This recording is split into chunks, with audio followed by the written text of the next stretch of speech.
Mercredi 18 mai 2022, bonjour à tous, bienvenue au 13h, voici le sommaire. La commune de Tchaourou décerne un satisfecit à l'initiative de la tournée gouvernementale d'information et de sensibilisation sur les mesures d'atténuation de la cherté de la vie au Bénin, le point des échanges entre la délégation gouvernementale et la population dans cette édition. Le Bénin adhère à la coalition anti-Daesh. C'est à l'occasion du conclave international pour éradiquer la menace terroriste tenue la semaine dernière au Maroc. Quelle lecture faire de l'adhésion du Bénin à cette coalition? Élément de réponse dans un instant. Les 26 joueurs qui défendront le Bénin aux premières et deuxièmes journées des éliminatoires de la prochaine Coupe d'Afrique des Nations sont connus. Le sélectionneur national a dévoilé sa liste. Les détails à suivre dans ce 13h.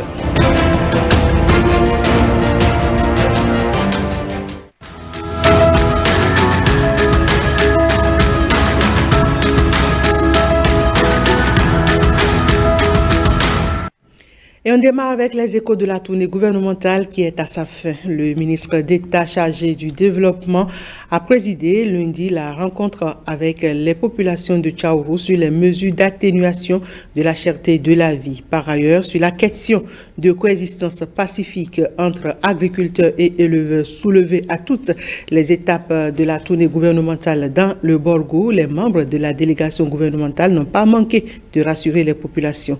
Alexis Assogba et Abdoulaye Mounia Koubou pour plus de précisions. Tchaourou, dernière étape de la tournée des membres du gouvernement dans le Borgou. Les communications de l'équipe ministérielle rassurent les populations. Elles insistent par ailleurs sur le renforcement des mesures de contrôle dans le cadre de l'atténuation de la cherté de la vie. Le gouvernement était mal vu par rapport à la cherté de la vie. Parce que moi par exemple, on ne fait qu'accuser le gouvernement.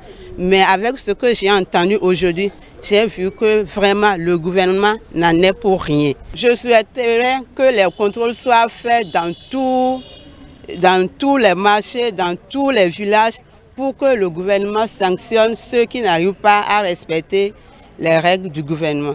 Une fois qu'ils même sont descendus, ils nous ont expliqué, on a compris que l'État est en train de dépenser, est en train de fournir assez d'efforts à cause de nous.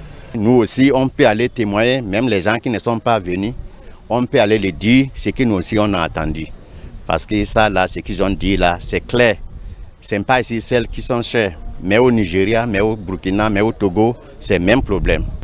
Dans la majorité des communes parcourues, les dispositions pour une coexistence pacifique entre agriculteurs et éleveurs préoccupent les participants. Dans la politique que le président Talon nous a demandé de mettre en place, le maître mot, c'est aller vers la sédentarisation de l'élevage.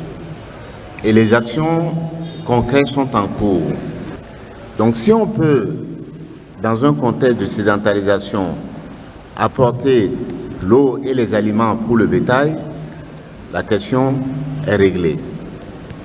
Les participants à la séance de Tchaourou promettent relayer les informations reçues de la délégation gouvernementale au sein des communautés. Dans le zoo, c'est la commune de Wenhi qui a bouclé le périple de l'équipe gouvernementale envoyée dans le cadre de la campagne de sensibilisation sur la crise alimentaire. Les échanges se sont déroulés à la maison des jeunes de Wenhi. Roland Tchanka, Kadnel Kapou pour le point.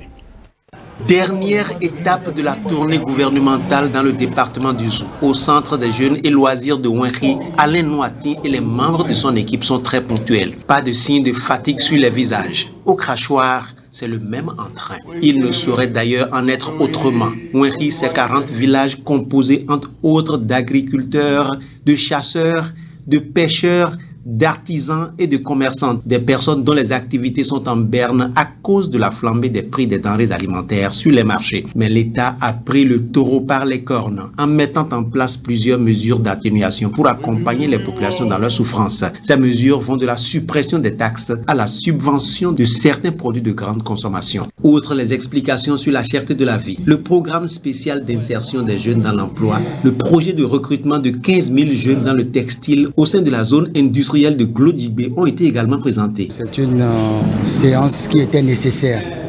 La population était vraiment touchée le fameux problème de la transhumance dans tout le département du Zou a été l'objet de chaudes interventions. Les populations ont pris bon acte et doivent surveiller effectivement que certains opérateurs économiques ne profitent pas de façon indue de ces subventions que le gouvernement apporte pour améliorer les conditions de vie. La séance a permis d'éclairer la lanterne des populations. Elles ont d'ailleurs souhaité que des rencontres de ce genre se tiennent à intervalles réguliers pour leur permettre de mieux s'informer sur les actions que mène le gouvernement en leur faveur. Avant Wenki, le ministre Alain Noati et les membres de sa délégation étaient également à Zogbodome et Zakota pour le même exercice d'information et de sensibilisation. La première chose qui vous frappe quand vous arrivez à Zogbodome, ce sont ces querelles luxuriantes qui s'étendent sur plusieurs kilomètres le long de la route inter-État numéro 1. Une vraie carte postale. Mais ce n'est pas pour vanter la qualité du couvert végétal ni le patrimoine écologique de la commune que les populations ont été invitées ce matin à l'hôtel de ville. Les efforts que fait le gouvernement pour amoindrir le choc causé par la crise alimentaire sont réels et se chiffrent en plusieurs dizaines de milliards. C'est l'information que le ministre Noati et ses pairs sont venus apporter aux populations. Au cours de la séance, il a été aussi largement question de préciser que si les mesures prises par l'État ne sont pas ressenties sur le terrain, c'est du fait de certains commerçants véreux qu'il faut dénoncer. À Zakota, la réputation de bons apôtres des membres de l'équipe gouvernementale les avait précédés. Alain Noati, Hervé Khéroumé, Benjamin Dako, Séraphin Agbangbata, Lazare Serquiton et consorts ont présenté à leurs auditoires ce qui se passe réellement au Bénin par ces temps de cherté de la vie. Et les réactions de satisfaction n'ont pas tardé.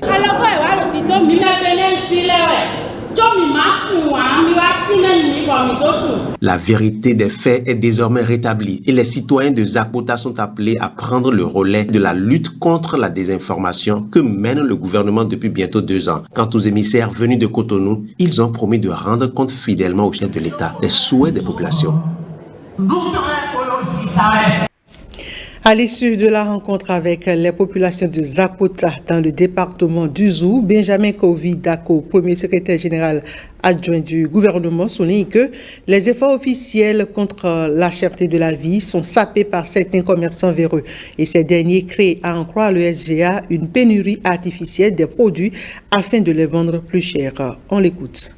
Les décisions sont prises au niveau central et répandues au niveau intermédiaire de l'État, mais celles qui sont vraiment responsables de leur mise en œuvre, ce sont les populations à la base. Donc, dans les échanges que nous avons eus avec les personnalités que nous avons rencontrées, nous avons été clairs là-dessus. Le rôle qui revient aujourd'hui aux populations de jouer par rapport à la mise en œuvre effective des décisions qui sont prises. Il s'agit de quoi? Tout le monde sait aujourd'hui, et les populations elles-mêmes l'ont confirmé, que certains commerçants font tout simplement ce qu'on appelle la rétention de stock. Ils vont acheter les produits sur le marché au prix arrêté par le gouvernement, mais ils viennent tout simplement cacher ces marchandises. Ils ne mettent pas ces marchandises dans leurs magasins, ils les cachent dans leur chambre à coucher. C'est la nuit qui se permet de livrer ces marchandises-là en dehors du prix officiel mis en place par le gouvernement. Je pense que les populations sont aujourd'hui suffisamment informées. Celles qui ne l'étaient pas vraiment sont informées. Et nous pensons que les gens que nous avons rencontrés aujourd'hui seront porteurs de ces messages-là, afin que tout le monde s'érige aujourd'hui en policier pour que ceux qui vont passer outre les décisions qui sont prises soient vraiment sanctionnés, dénoncés et sanctionnés au niveau des structures compétentes. Au bilan, plusieurs conclusions ressortent des rencontres avec les populations dans le Zou. Les ministres Alain Noati et Hervé Khéroumé en parlent. Ils nous ont fait un certain nombre de doléances que nous allons remonter à l'autorité pour que ces doléances soient prises en compte. En autre, ce qui vient le plus dans le Zou, c'est la transhumance. Nous les avons rassurés en disant que l'objectif final, c'est la sédentarisation de l'élevage des bovins. Nous leur avons demandé aussi également de dénoncer, nous avons communiqué un certain nombre de numéros, le 113 pour dénoncer la cherté de la vie, le 166 parce que les tracasseries policières et douanières ont été évoquées. En général, dans les 9 communes, tout s'est bien passé. Ça a été une satisfaction à la fin de la séance. Ma satisfaction est réelle. Réelle surtout pour l'intérêt des populations Et comme je vous l'avais dit, on réclamait que cet exercice soit périodique. J'ai aussi noté que les populations ont bien compris les causes de la situation que nous traversons. Elles ont également apporté des idées. Et ce que j'ai noté, c'est qu'elles ont compris qu'il y a une opportunité derrière tout ça. Notamment le consommant local, notamment la dénonciation des commerçants véreux, notamment le soutien aux actions du gouvernement visant à amoindrir les conséquences de la situation que nous traversons. J'ai également noté avec beaucoup de satisfaction que ces populations sont intéressées au programme d'action du gouvernement. À chaque fois, elles nous demandent qu'est-ce qui est prévu pour nous dans notre commune. Elles se sont intéressées à certains points du PAG que nous leur avons développés. J'ai même senti de la part de ces populations qu'il serait même utile que nous organisions une tournée d'explication et de présentation du programme d'action du gouvernement. Tournée gouvernementale toujours et nous remontons dans le Borgou. Le contrôle des prix des produits de grande consommation et des intrants agricoles sont entre autres les points au menu de la rencontre de la délégation gouvernementale à Parakou. Alexis Assogba et Abdelmouni Yakoubou pour les précisions. Parakou, métropole du Septentrion, reçoit la délégation gouvernementale en deux phases. D'abord les femmes des marchés, puis les représentants des autres couches sociales. Selon les membres du gouvernement, la cherté des prix se vit dans les marchés. C'est pourquoi ces femmes sont reçues séparément. Ce que j'ai entendu aujourd'hui, ça m'a fait beaucoup plaisir. Et promet que les femmes des marchés de Parakou seront les ambassadrices dans les villages et les quartiers de ville. Puisque avant, n'importe qui se lève, la cherté de la vie, on n'en parle dans les marchés. On dit parti talon va nous tuer, parti talon fait ceci, cela. Mais aujourd'hui, avec ce qu'on a entendu, c'est lui-même qui nous sauve. On remercie le gouvernement pour avoir subventionné certaines choses. J'ai beaucoup aimé l'approche qui consiste à expliquer les choses dans les langues vernaculaires qui varient d'un milieu à un autre. C'est très important. Et à Parakou ici, ce que j'ai apprécié, c'est la même chose là-bas. Ils ont échangé d'abord avec les femmes du marché. Parce que les problèmes ne sont pas les mêmes. Moi, je suis fonctionnaire, mais la femme qui est au marché a son problème, l'artisan a son problème. Je vous l'avoue, j'ai été ému quand j'ai appris que le président Patrice Talon a prouvé, de par son pragmatisme, qu'il est dans le domaine du coton. La lutte contre la sortie du territoire des intrants, le renforcement des contrôles dans les marchés, l'assurance maladie de l'Arche ou encore la poursuite du microcrédit à la FIA figurent au nombre des sujets abordés à l'étape de Parakou, toujours dans le cadre de l'amélioration des conditions de vie des populations. Tournée gouvernementale dans l'Ouémé, Adidiatou Matisse et son équipe ont parcouru lundi les communes des Agégué et de Semekodji. Calvado Aronou et Nathalie Doris Oulabi pour le compte rendu. C'est par la commune des Agégué que la chef de la délégation a lancé le périple du jour. Face à une assistance visiblement très impatiente de comprendre les raisons de la cherté des produits de première nécessité et d'autres biens et services sur nos marchés depuis des mois, Adidiatou Matisse tente de rassurer. La troisième cause et la plus dangereuse, c'est la fameuse guerre en Ukraine. Ces pays sont très éloignés du Bénin, des Agégué, mais bon nombre de produits de grande consommation que nous importons, ces produits proviennent de la Russie et de l'Ukraine.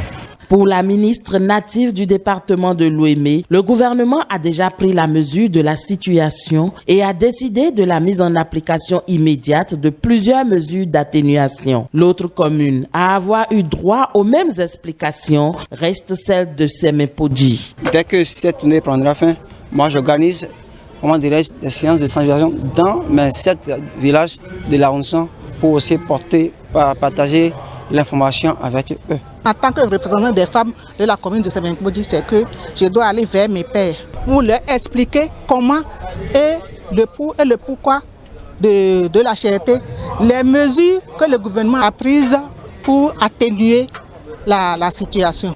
C'est dans une ambiance de convivialité que la délégation s'est séparée de ses hôtes. Adija Toumatis et son équipe ont bouclé leur périple dans le département de Lomé par la commune de Porto Novo. La délégation se dit satisfaite et prête à réitérer l'exercice.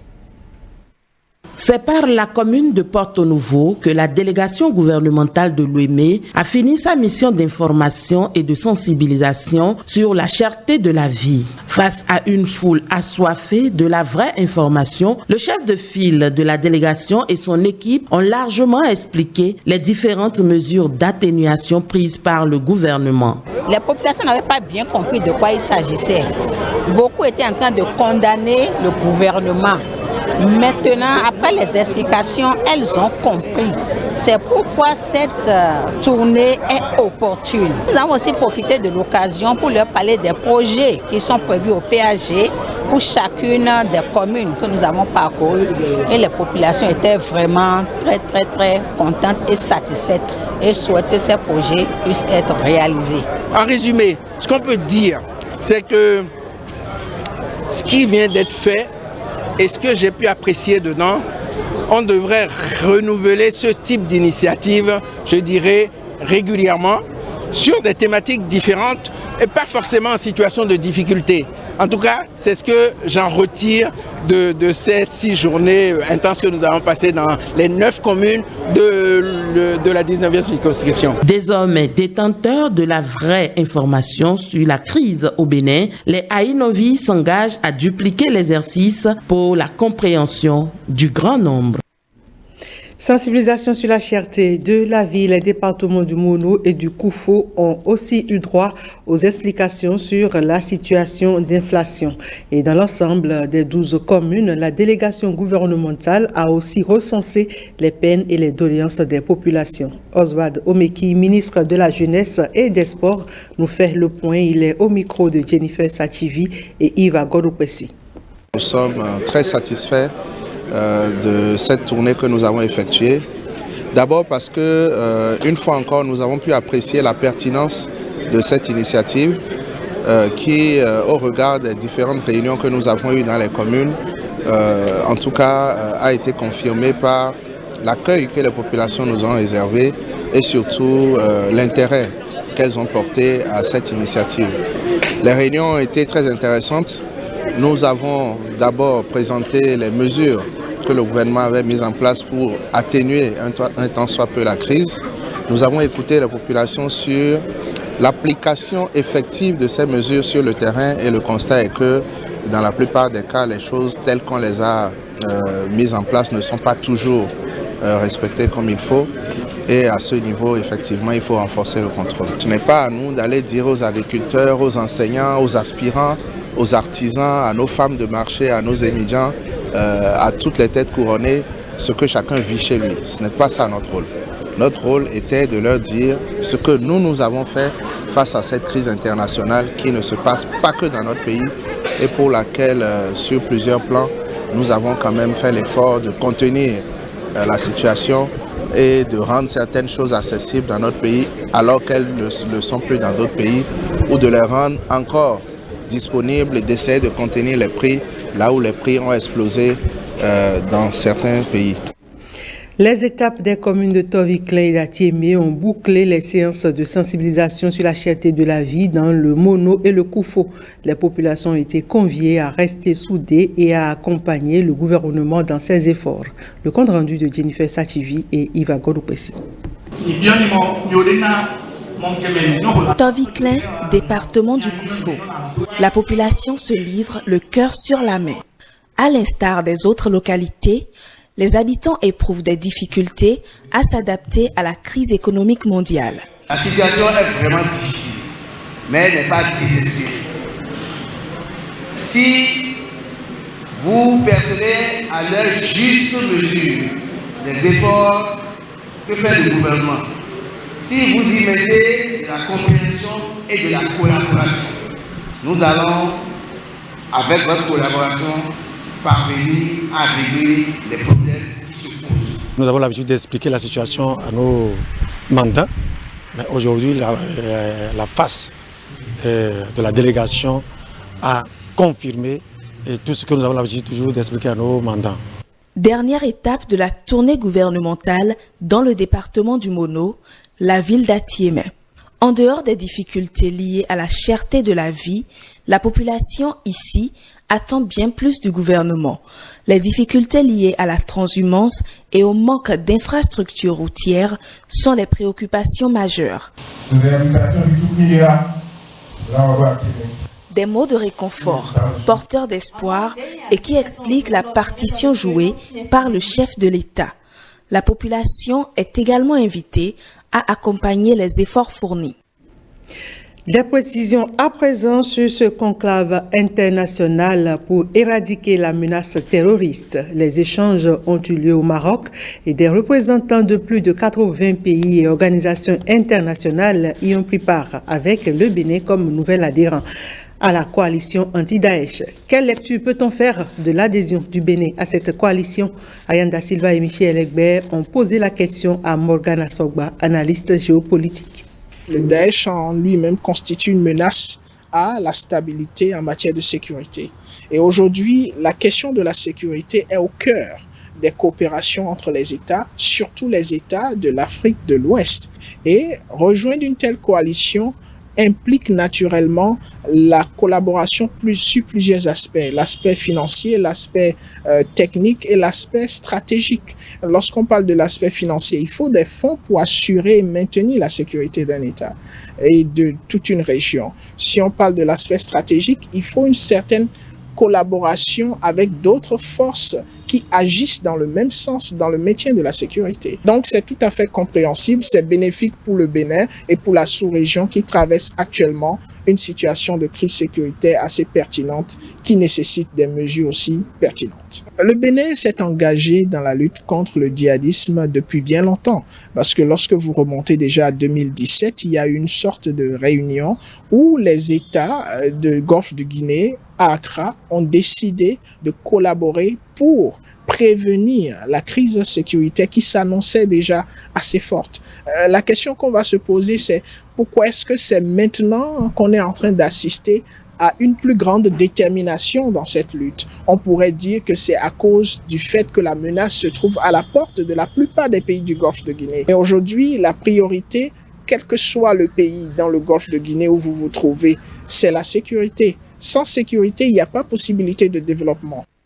Du sport à présent, et on parle des éliminatoires de la CAN 2023. Les 4 et 6 et 8 juin prochains, le Bénin va jouer les premières et deuxièmes journées des éliminatoires de la Coupe d'Afrique des Nations de football Côte d'Ivoire face au Sénégal et au Mozambique. À plus de 2 semaines de ces rendez-vous, le sélectionneur national Moussa Latoundji a levé un coin de voile sur les 26 joueurs et c'était ce mardi au stade général Mathieu Kérékou en présence de Blaise Adankou.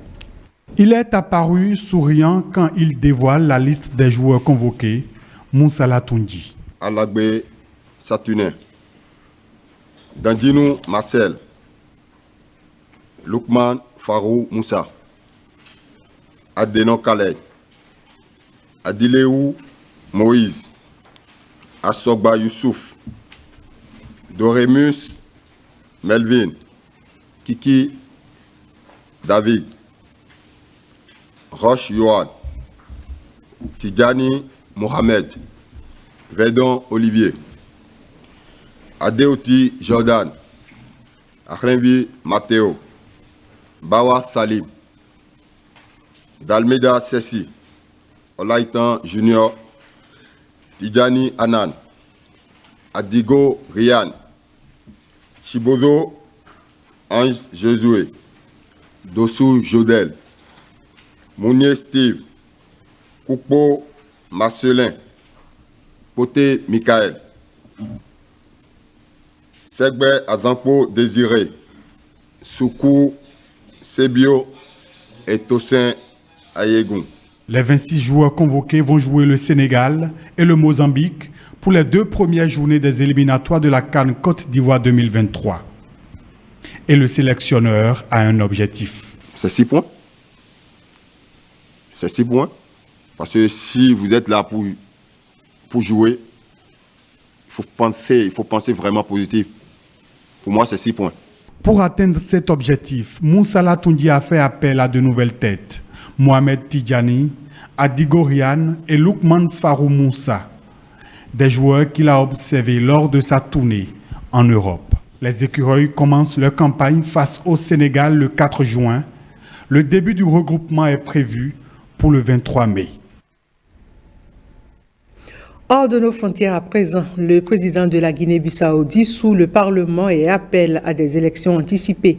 Au Kenya, le candidat à la présidentielle Odinga choisit Martha Karua comme colistière. Et au Mali, le gouvernement de transition annonce avoir déjoué une tentative de coup d'État. Fifame Salomé Atadedi Okoundé pour le point de l'actualité internationale. Le président de la Guinée-Bissau, Umaro Sissoko Embalo, a dissous lundi le Parlement du pays. Dans une adresse à la nation, le président a cité des divergences persistantes et insolubles avec le corps législatif. Il a appelé à des élections législatives anticipées en décembre. Le Parlement a longtemps été dominé par le Parti africain pour l'indépendance de la Guinée et du Cap-Vert, PAIGC. Le parti du président Embalo n'a pas obtenu la majorité des sièges lors des élections de 2019, ce qui a alimenté les tensions entre le législatif et l'exécutif. La corruption et les détournements de fonds sont également les problèmes soulevés par Embalo pour expliquer son geste.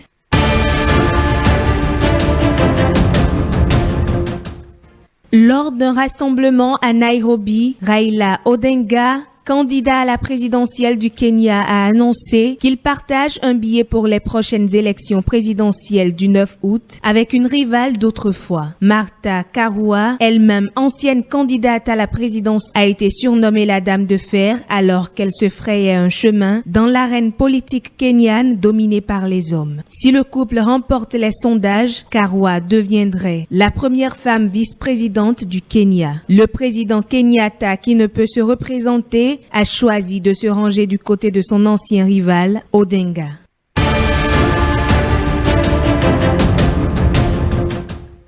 Le gouvernement malien annonce avoir déjoué une tentative de coup d'État dans la nuit du 11 au 12 mai et avoir totalement pris le contrôle de la situation. L'annonce a été faite par le colonel Abdoulaye Maïga, porte-parole du gouvernement, lundi dernier. Les militaires auteurs de cette tentative seraient soutenus par un État occidental. Maïga affirme que la tentative a été déjouée grâce à la vigilance des forces de défense et de sécurité du Mali. Abdoulaye Maïga a aussi fait savoir que les personnes interpellées seront mises à la disposition de la justice.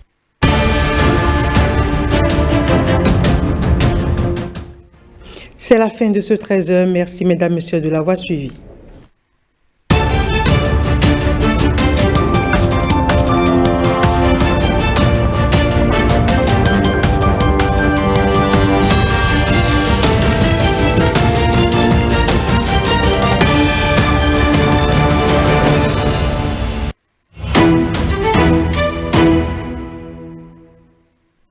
Quand les blessures surviennent, c'est souvent le club qui s'en charge.